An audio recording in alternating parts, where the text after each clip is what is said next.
भाई ये अब रास्ता ना ऐसा पहाड़ी सा लग रहा है, मतलब मेरे को पूरी फील आ रही है जैसे मैं मनाली जा रहा हूँ, है ना। दोनों तरफ देखोगे ना आप भाई, पेड़ पहाड़ दूर दूर।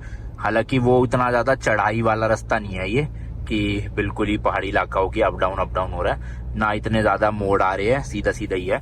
बट ये जो पहाड़ और ग्रीनरी देख के ना अच्छा सा फील हो रहा है। मतलब तो देखो सामने कितना ऊंचा पहाड़ है भाई, ओए होए होए।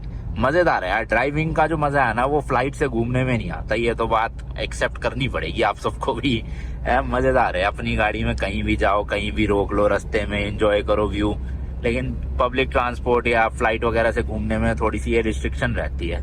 मुझे बहुत मजा आता है भाई गाड़ी से घूमने में। हालांकि पैसा बहुत लगता है एक जगह से दूसरी जगह आने में, बट मजेदार भी तो है ना एक्सपीरियंस। बट एक्चुअल में अब खर्चा काफी ज्यादा बचा हुआ है, ऑस्ट्रेलिया का भी खर्चा है, फ्लाइट वगैरह करनी है, शिपिंग करनी है।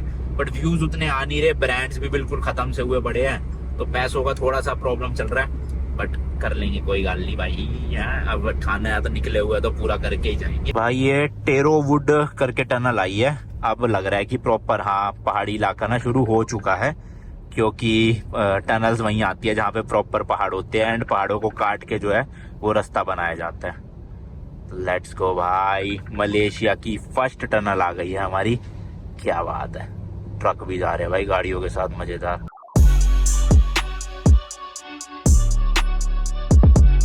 लो भाई खत्म भी हो गई टनल। इतनी लंबी टनल नहीं थी, हार्डली मेरे ख्याल से 600-700 मीटर की होगी। पर शायद से मुझे लग रहा है कि अब 2-4 टनल्स आती रहेंगी पहाड़ी इलाके की वजह से। और अब ना चढ़ाई भी आ रही है भाई कहीं कहीं जगहों पे, जैसे अभी हम चढ़ाई करके आए और अब जो है वो उतर रहे हैं नीचे डाउन। तो ये तो भाई प्रॉपर ही पहाड़ी इलाका है। हाईवे के बीच में जाम लगा रखा है, जबकि आप वहां देखोगे ना आगे, वो देखो भाई कोई वो नहीं है, कहीं पे भी कुछ भी वो नहीं है। फालतू में पता नहीं क्यों ये ट्रक व्रक वाले इतने स्लो हुए पड़े हैं कि इसकी वजह से भाई ये देखो इतना लंबा जाम लग गया। और भाई पहाड़ियाँ क्या मस्त लग रही है यार, सामने देखो, क्रेजी यार क्रेजी, मजा आ गया यार। अब आप सोच रहे होंगे कि ये लेफ्ट में तो पूरी रोड खाली पड़ी है, यहाँ से क्यों नहीं जा रहे अनमोल भाई। तो एक्चुअल में ये भाई इमरजेंसी लेन है, ये एम्बुलेंस और पुलिस व्हीकल, फायर ब्रिगेड, इन सब के लिए बनी होती है। तो इसलिए देख लो भाई सब इतना तगड़ा रूल फॉलो कर रहे हैं, कोई भी अपनी लेन से निकल के लेफ्ट वाली लेन में नहीं जा रहा है यहाँ पे।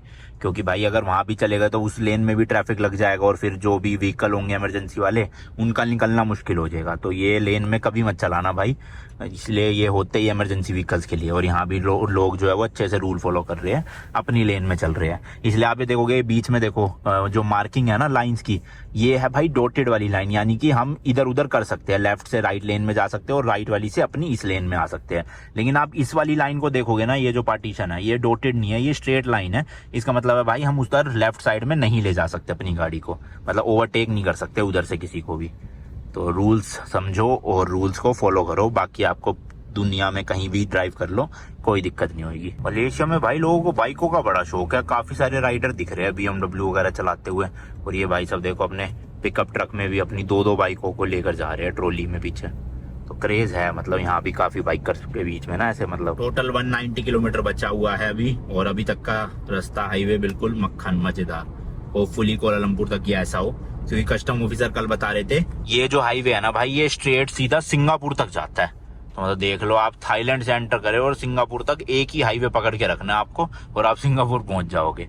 तो इसलिए अच्छा बना रखा है भाई कनेक्टिविटी के लिए तगड़ा। बाकी व्यू तो खैर हर देश के अपने अपने अलग अलग होती है, जैसे यहाँ के देख लो पहाड़ भी भाई देखो कैसे है। कुछ पार्ट पहाड़ों का ग्रीन है, मतलब अपना पेड़ पौधे है, और कुछ पार्ट बिल्कुल सूखे से है ऐसे, वो मिट्टी वाले। ऐसे मैंने ईरान में देखे थे और लद्दाख में भी कई कई जगह पे देखे हुए हैं। बढ़िया है लेकिन ओवरऑल।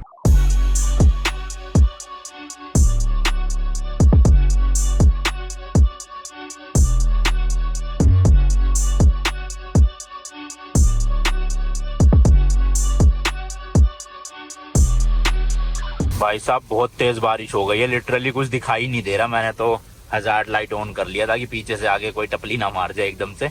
और एक्चुअल में काफी तेज बारिश है भाई, फुल पे वाइपर चलाने के बाद भी पूरी विंडशील्ड धुंधली हुई पड़ी है। और ये अंदर से नहीं है, ये देखो ये बाहर से ही धुंधली हो रही है भाई। तो डिफोगर कुछ काम नहीं करेगा। काफी लोगों ने लाइटें वाइटें भी ऑन कर लिया, मैंने भी कर लिया अपनी, और कम हो गई लग रहा है। तो थोड़े थोड़े पैच पे आ रही है बारिश, फिर अपना स्लो हो जाती है।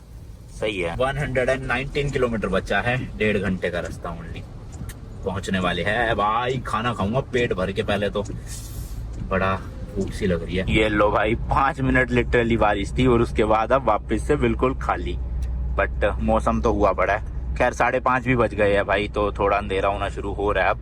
हालांकि यही सेम टाइम पे अभी सोहन थाईलैंड में है, तो वहाँ पे 4:30 बज रहे हैं। 1 घंटे का डिफरेंस है ना। और इंडिया की बात करें तो भाई कितने बज रहे होंगे यहाँ से और इंडिया में? 2.5 घंटे का फर्क है, तो 5:30 है ना, 3 बज रहे होंगे इंडिया में। मैं थाईलैंड के लगभग 7 बजे तक पहुंच जाऊंगा। तो 7 बजे, कल तो अंधेरा हुआ नहीं था, 7:30 तक अंधेरा हुआ था यहाँ पे, तो बढ़िया है, रोशनी में पहुंच जाऊंगा। बाकी मैं सोच रहा हूँ अभी एक जगह ब्रेक ले लूँ, थोड़ा सा स्ट्रेचिंग वगैरह कर लूँ और वॉशरूम यूज कर लूंगा। उसके बाद फिर बचा कुचा 1 गो में खींच दूंगा। ये भाई बोर्ड आ गया कि 500 मीटर के बाद अपना एक फ्यूल स्टेशन आ रहा है, तो वहीं पे ही लगाते हैं साइड में थोड़ी देर। हाँ, कमर की बैंड बज गई आज तो भाई लगातार चला के। ये रही भाई एग्जिट, और ये ना सेम टू सेम एग्जिट लग रही है जब आप अपना गुड़गांव से वृंदावन जाते हो ना, तो वृंदावन का जो राइट वाला कट आता है वहां पे भी ऐसी एक फ्लाईओवर उतरता है, फिर नीचे से उतर के राइट लेना होता है। जरा कमेंट्स में बताना किसने देखा है वो वाला कट। तो उसी के नीचे जस्ट फ्यूल स्टेशन है भाई, वही वाली पूरी फील आ गई। क्योंकि जब हमने ये ट्रिप स्टार्ट करी थी ना ऑस्ट्रेलिया वाली, तो हम रुके थे उसी के नीचे ही, वहां पे अपना नेपाल जाते वक्त।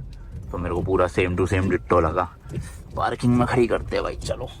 हाँ, मजेदार मौसम हो रखा है। एक तो भाई ये चिप्स का पैकेट लिया 3.9 रिंगेट, जो कि एक्चुअल में काफी महंगा है, और एक ये आइसक्रीम लिया। बाकी चॉकलेट्स वगैरह है यहाँ पे, और कुछ तो समझ नहीं आ रहा लेने का। यहाँ पे देखो भाई, हैंडीकैप लोगों के लिए ना पार्किंग स्पॉट्स अलग से ही वो होते हैं। ये देखो, ये ब्लू कलर का जो है ना, इसमें कोई और बंदा नहीं लगा सकता। मैंने तो जहाँ लगाई है वहाँ नहीं था ये।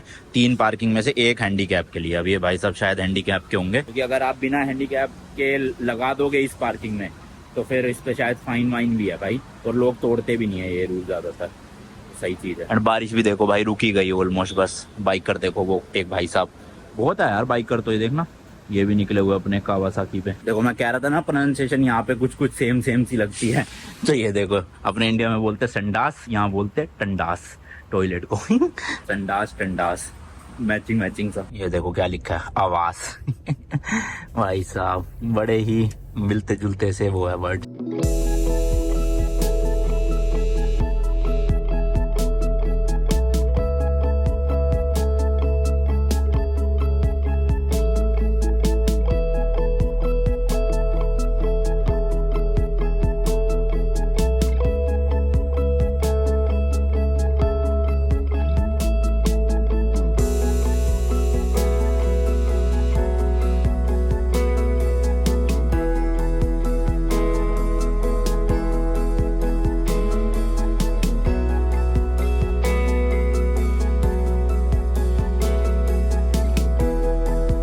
भाई 18 किलोमीटर रह गया कोलालमपुर, एंड देखो रोड पे ही लिखा हुआ आ रहा है एरो के साथ साथ KL के लिए इधर, KL मतलब कोलालमपुर के लिए इधर जाए।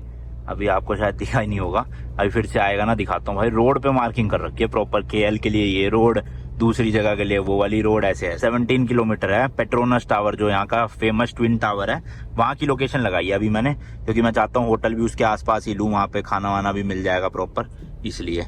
तो वैसे तो कोलालमपुर आप समझ लो 13-14 किलोमीटर में शुरू हो जाएगा, बट अपन को बिल्कुल सेंटर में जाना है, पेट्रोनस टावर। सही बताऊं, मुझे ऐसी फीलिंग आ रही है भाई कि मेरे 2-3 दिन ना बर्बाद होने वाले हैं। मैं घूम नहीं पाऊंगा यहाँ पे, क्योंकि इतना बारिश का मौसम है। होपफुली भाई बस आज ही आई है बारिश, कल से ना हो, कल से मौसम खुल जाए, ताकि मैं अच्छे से 3 दिन एक्सप्लोर कर सकूं पूरे कोलालमपुर को।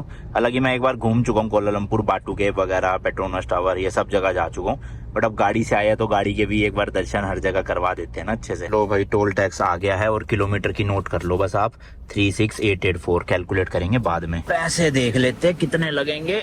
लेट्स गो भाई। कितने? ओ भाई 35.51 रिंगेट।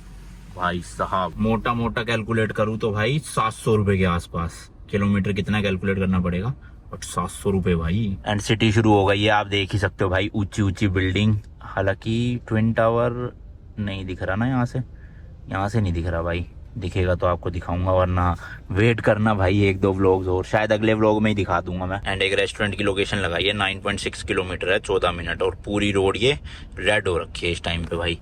तो तगड़ी वाला ट्रैफिक होगा मतलब कोलालमपुर में भी, पर बारिश हो रही है, शायद हो सकता है इस वजह से हो रहा हो। लेट्स सी भाई कितनी देर लगती है। गूगल महाराज तो दिखा रहे हैं 14 मिनट, बट मुझे लग रहा है ज्यादा लग जाएगा यार। पता नहीं, मैं रेस दे रहा हूँ और ब्रेक दबा रहा हूँ ना, अजीब सी आवाज आ रही है, अभी सुनना आप, आएगी। अब बंद हो गई, पता नहीं थोड़ी देर के लिए आती है फिर बंद हो जाती है, अजीब सी आवाज है एक तो, और ऊपर से ब्रेक दबा रहा हूँ ना तो भाई कुछ फील हो रहा है जैसे अटक रहा हो टायरों में। अब ये नहीं पता भाई क्या चीज अटक रही है, बट हो रहा है। यहाँ सिटी में सारी सड़कें सूखी पड़ी है जैसे कभी बारिश आई ना हो, और रास्ते में तहलका मचा रखा था बारिश ने। भाई साहब सही में बैंड बज गई, गूगल मैप ने इतना धोखा दिया है ना, मतलब लेफ्ट दिखा रहा है और है जाना राइट है, लेकिन मैं लेफ्ट चला गया गूगल मैप के अकॉर्डिंग, और भाई साहब 20-22 किलोमीटर आगे वापस, फिर मैं मोड़ के आया, फिर भाई वही सेम चीज हुई, 20-22 किलोमीटर एक्स्ट्रा। अब जाके भाई फाइनली पहुंचा हूं इंडियन रेस्टोरेंट। मोटा मोटा आप लगा लो 70-80 किलोमीटर मैंने गूगल मैप की वजह से फालतूगिरी करी है बस, और 1-1.5 घंटा भी लग गया एक्स्ट्रा। 8 बज गए, बताओ कहाँ 7 बजे मैं पहुंच चुका था। चलो अब तो 1 किलोमीटर ही है, अब होपफुली गूगल मैप धोखा ना दे दे। लो भाई लो, रेस्टोरेंट आ गया, ये रहा हमारे लेफ्ट में, ये है भाई आजा at 8 royal Indian cuisine. Let's go भाई, प्रीमियम सा लग रहा है बड़ा वैसे तो। चलो भाई खाना वाना डन, मस्त टेस्ट था यहाँ पे, थोड़ा सा मीठा मीठा था बट ठीक है, काम चल गया अपना। टोटल आया मेरा 75 रिंगिट का बिल, अराउंड 1300 रुपये कटे अकाउंट से, और होटल भी बैठे बैठे मैंने बुक कर लिया, यहाँ से 3 किलोमीटर दूर है।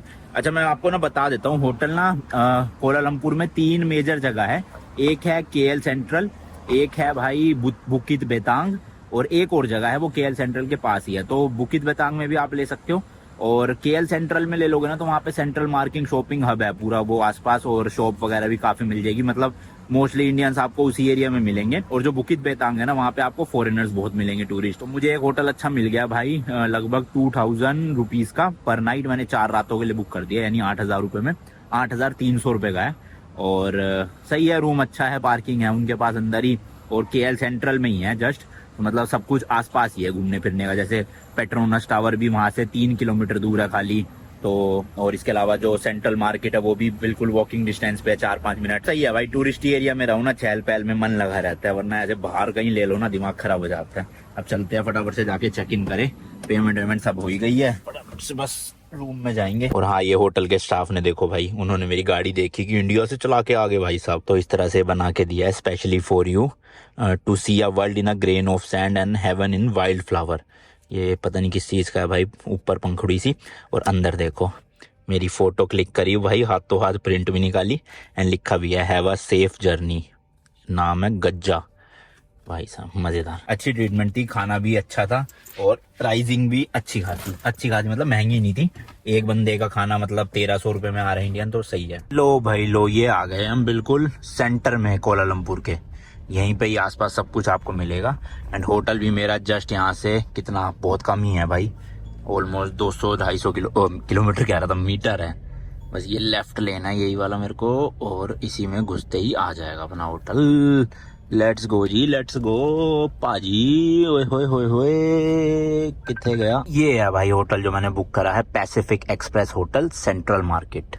अब इनकी पार्किंग कहाँ है पता करके आना पड़ेगा। यार ये बहुत आवाज कर रही है गाड़ी, ब्रेक लगाती पता नहीं क्यों, कुछ तो अड़ रहा है पक्का। भाई रात को तो मैं आते ही ऐसे सो गया, एक्चुअल में ना मुझे मोशन सिकनेस की बहुत तगड़ी प्रॉब्लम है, तो अगर मैं एक दिन में कुछ ज्यादा ही गाड़ी चला लूँ ना, ड्राइव कर लूँ, तो ड्राइविंग खत्म होने के बाद ना मेरी बॉडी को ऐसा लगता है मैं अभी भी चल रहा हूँ, तो थोड़े से ना वो चक्कर वाली फीलिंग आती है, तो मैं तो आते ही भाई लेटा और अपना काम वाम निपटा के सो गया फटाफट से। तो आज नेक्स्ट डे है, मैंने कहा रूम टूर दे देता हूँ, फिर ब्लॉग एंड करेंगे। ये जी एंट्री है, यहाँ से घुसते ही यहाँ टेबल लगा हुआ है, फ्रिज लगा हुआ है, 2 सिंगल बेड थे जिनको मैंने जोड़ लिया, डबल बेड बन गया, टीवी जिसका कोई काम नहीं, सेंट्रलाइज एसी है।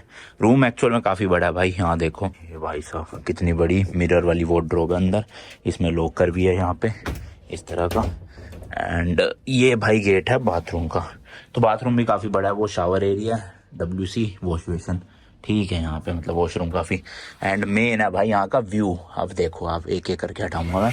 सबसे पहला है व्यू, ये इधर से दिखती है भाई ये क्वेंग हिंग ग्रुप की बिल्डिंग, और एक वो है भाई टावर सा, ये देखो नीचे पार्किंग। इधर से हटाएंगे तो ये भाई, ओ भाई साहब लंबा ही पड़ता है, ये देखो जी मलेशिया का बड़ा सा फ्लैग वो रहा, एंड ये पूरा मेद्रेका स्क्वायर है जहाँ पे मैं आज जाने वाला हूँ, जो आप अगले व्लॉग में देखोगे।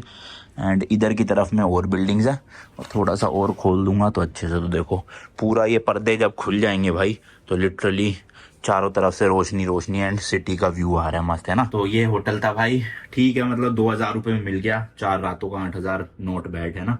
बाकी खत्म करते हैं इस वाले व्लॉग को, मिलता हूँ जी नेक्स्ट वीडियो में, till then good bye, and as always तीखे रास्तों पे नहीं पड़ना फीका।